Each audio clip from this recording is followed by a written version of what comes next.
Welcome to the weekly 3 and Out podcast. David McReynolds, Dustin Pearce, special guest this week, Chase Gilbert. Super special guest. Wow. That's right. David, tell us a little bit about the new way, although we're 5 games into the season. That's right. The new way you can listen to the final 5 games of the season. Yeah, and the playoffs. we have the most incredible way for you to listen to Midland High and Midland Lee football this year, right? Yeah. Yeah, MISD really did a great job partnering with Mascot Media to create an app that allows you to listen to both schools with one app. So the beauty of that is you can flip back and forth between Midland Lee and Midland High and keep up with both games. So you want to go to your app store, whether you're an Android or an anything user, the Apple App Store, and you want to go to MISD Athletics. That's the key search term you want to look for, MISD Athletics. Download that app, and then you will have the ability to select which one of the 2 schools and look at broadcasts. Midland ISD Athletics, sorry. Midland ISD Athletics? Yep. Midland ISD Athletics. See? This is why we have Gary. Well, it is. MISD one could of be many like mid-low. one of many reasons. It is. So I had one job Marshall. to do. Only one today. It was great. That's a passing grade. Except for the It was crucial passing. Yeah, information. totally. Wow. I'm going to turn that one back over to you then. Midland ISD Athletics. Check it out. Tell them David sent you. That's exactly right. Please. That's exactly right. Please. All right. Use my name. As always, we're going to talk local football. We're going to start out with the 2 6A schools in Midland, Lee and Midland High. Then we'll move on to Greenwood Trinity and Midland Christian, UTPB, and do our 3 and out. We'll be done. Dustin, let's hear about Lee. Just another stomping. Yeah, we'll talk a little bit about Lee as we, are in this open week. So 5-0, coming off a 63-12 victory over San Benito. So something else. I mean, granted, the quality of opponents has been low, so the strength of schedule isn't very high. People have been asking me a lot, is Lee really this good? And hard to know. I mean, I think so. I think this is the best Lee team I've seen since I've lived here. I've lived here since the 09 football season. So I'm thinking in 10 years, the best Lee team I've seen. They come in 19 in the latest Dave Campbell's Texas Football 6A poll, as high as 13 in some other polls like the Harris poll, things like that. But really, their offense is great. We'll talk about it in a moment, but check out these defensive numbers. So the opening game, they let up 21 points before the break. Since then, in 4 games, they've given up 57 points. So they really kind of shored some things up. 107 rush yards on average and less than 300 yards on average. 278-ish is where that defense is. But here's some things that you need to know about Lee. I mean, guys that we've talked about putting up big-time numbers, guys like Loic Fungi, 12 touchdowns so far, receiving touchdowns on the season, which according to some online websites has him probably in some sort of a tie for the state record. So Loic's up there doing great things. He has 620 receiving yards, which has him in the top 20 statewide. He has 90 career receptions right now. He's 13 behind Sheldon Bass Jr., so there's that. But then quarterback Mikey Serrano Jr., he's thrown 23 touchdown passes so far, 32 for his career. And that puts him, I think, 3rd all-time. He trails just John Rogers back from those state title runs and Caden Coots, who had an amazing season back in 12-13. So there you go. But another even bright spot for Lee, they came in this season without the quote-unquote running back. They have Ryan Quiros, a senior. They have McKylan Young, a sophomore. And then Shamar Davis plays like every position on the field, including running back. But McKylan Young, their sophomore, ran for almost 200 yards on Saturday against San Benito. So there's a bright spot. They've even called him like their young Josh Traylor. So anyways, Lee looks really good. They're going to be set up for an interesting district matchup to start the season against Friendship. So Friendship, in my mind, I mean, Chase and I hosted some of the Lee guys a few weeks ago for dinner, and they told us they thought Friendship was going to be their toughest opponent. Granted, these are from kids, but that's their take.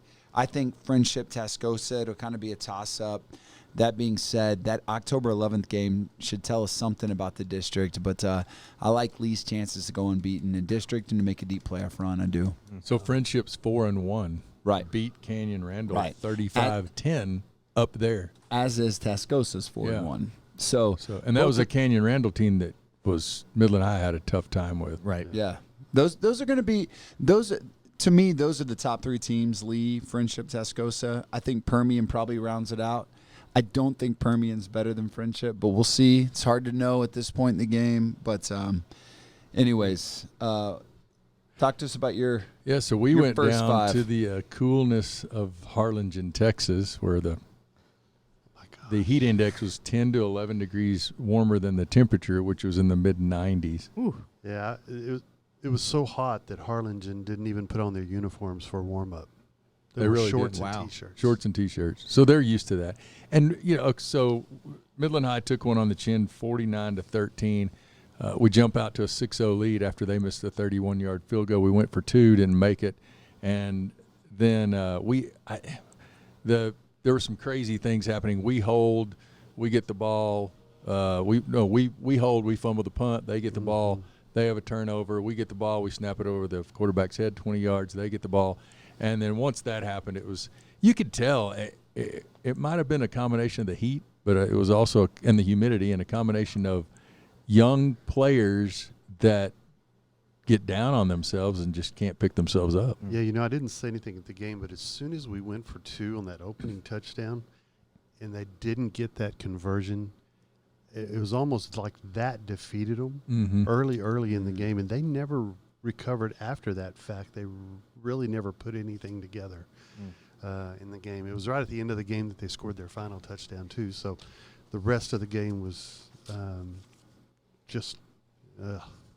was awful. That's one of those. Yeah, Landry Walls played a little bit more at quarterback. He and Nick Peralta shared reps, 2 series each. For a while, Peralta came out, I think it was late in the third quarter, midway through, with a knee injury, it looked like. Ankle. Ankle. Yeah. Ankle injury. So we're not sure when he's going to be back or what that situation looks like. We didn't meet with Coach Anaskavich this week because, again, as everybody knows, we both have off weeks. The defense has been performing pretty well as of late, and I would not have thought Harlingen was one of the toughest opponents we've played, but they gave up over 500 yards. Yeah, so the defense struggled an awful lot. Their defense, one of the Landry Walls struggled because they sent pressure quickly on him and really rattled him early. They had a blindside, linebacker, defensive end that just clobbered him and put him on the ground early. And since then ever since that play, he was jumpy and never settled into the pocket at all. So on a positive note, Daniel Garcia was over 100 yards again. He went in his last 4 games, he was 200 plus, and then 50 around 50-ish, and now he's 121, I think. So hopefully the running game, which has looked okay. The interesting thing, too, is on passing first downs, they're picking up 7-8 yards a play. So they're set up for second and third down, but just I again attribute a lot of it to youth. They're sort of where a Friendship team was a couple of years ago. They went 0-5 in the district, and now they're one of the top teams. So there you go. We'll see what happens. District-wise, though, Lee 5-0, Friendship 4-1, Tascosa 4-1, Odessa and Permian are both 2-3. Although Permian's had a tough schedule. Their strength of schedule has by far been the toughest. Yeah, their 3 losses. Maybe better than anyone in the state. Maybe. And then Midland High is 1-4 at this point. So we're going to go up to Amarillo. It's Thursday next week, which is the 10th. So join us. Go to the app, Midland ISD Athletics, or we'll be on just old-fashioned radio, Classic Rock 102.1 Thursday next week at 7 o'clock. So that is the 2 larger schools. So, Chase, tell us about Midland Christian and Greenwood and Trinity. Yeah, well, we'll do Greenwood first. The number 4 ranked Greenwood Rangers, they had their first district game this past week, and they played Sweetwater, and they just took care of business 52-28. And honestly, it wasn't even that close. They had a 38-14 halftime lead, and by then they just kind of ran the clock out and got some younger guys some experience. But really, it was highlighted by the running game. Trey Cross is kind of like the back there that gets all the carries. He had a big game again.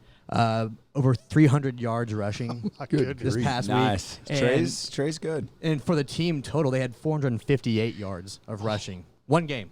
So they kind of controlled the clock and controlled the line of scrimmage. I guess you could say that. But they're the 4th-ranked team in their division, and they will play Lamesa, and Lamesa is 0-5.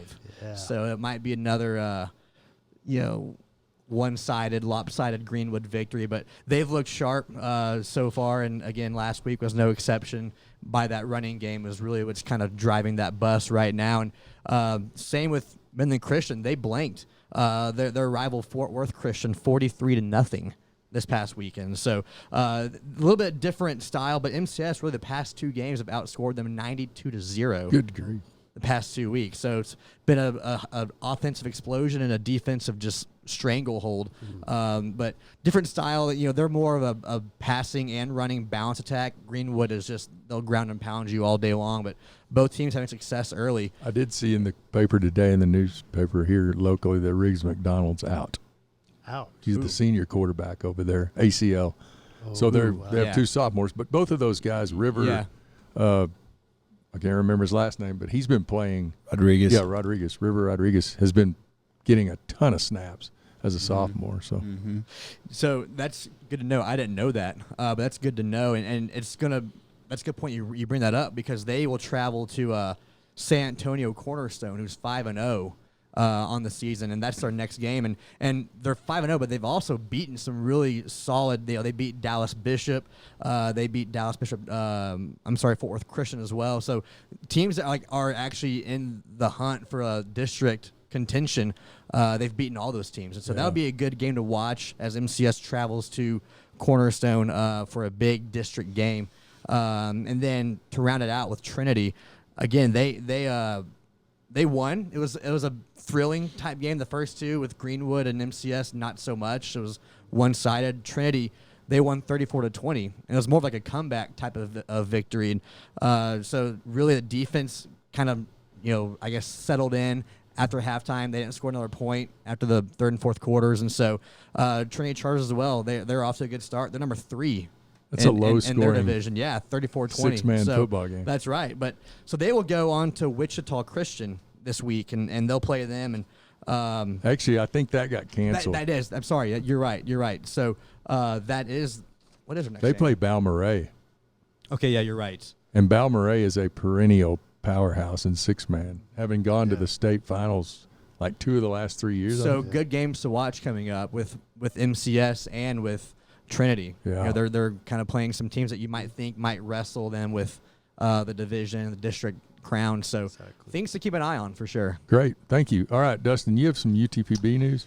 Yeah, so UTPB coming off a big-time loss to Tarleton State, 49-7. But, I mean, that's a nationally ranked team that Coach says he thinks may play for a D2 national title. Wow.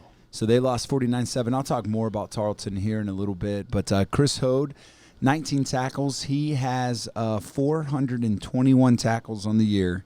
Not on the year, sorry, in his career. David looks at me like, how's that possible? Wow. He's still the leader. He plays That's Chuck Norris he plays every position, Dave.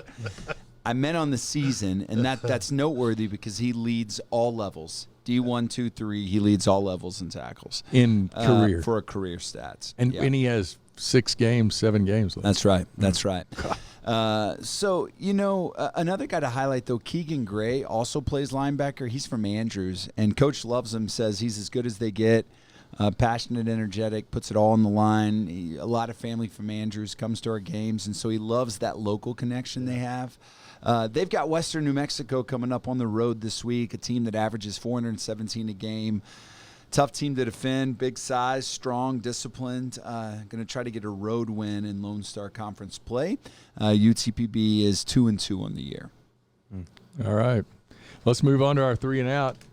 You want to go first since you're talking about Tarleton? Yeah, I'll go first. It's interesting because I don't know if this is as much of a rant as it is just some thoughts and then maybe some questions. Tarleton State, it was announced this week that in 2020 they'll be moving to D1 FCS in football. They're going to be part of the WAC in all sports, except they're going to be FCS or independent in football because the WAC doesn't have football. And so just even asking coach's opinion, like, is it worth it to be D1 FCS? And his take was, this is something Tarleton's been working on since 2012. And there's probably some money and some things that make it, it's profitable. But his take is that there's most LCS, Lone Star Conference schools, he thinks are just as good as any FCS schools. And his proof was Tarleton and Midwestern State have already beat 2 FCS teams this year. And so, I'm just was kind of wrestling on the phone, and I asked him probably way more questions about it than I should have. He's probably like, "Can we talk about UTPB?" But I was just like, "Man, is that worth it in the end? Like, is it worth it to be a D1 school for that credibility of the one after your D?"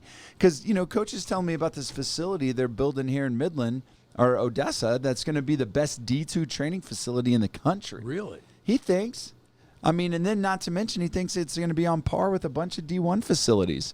Wow. 9,000 square foot weight room, cold pools, hot tubs, meeting spaces, football lockers, women's lockers. So it's just interesting. So I don't know your take on, is it more profitable to be D1 just because of that moniker and what that brings and the money that does come into your programs?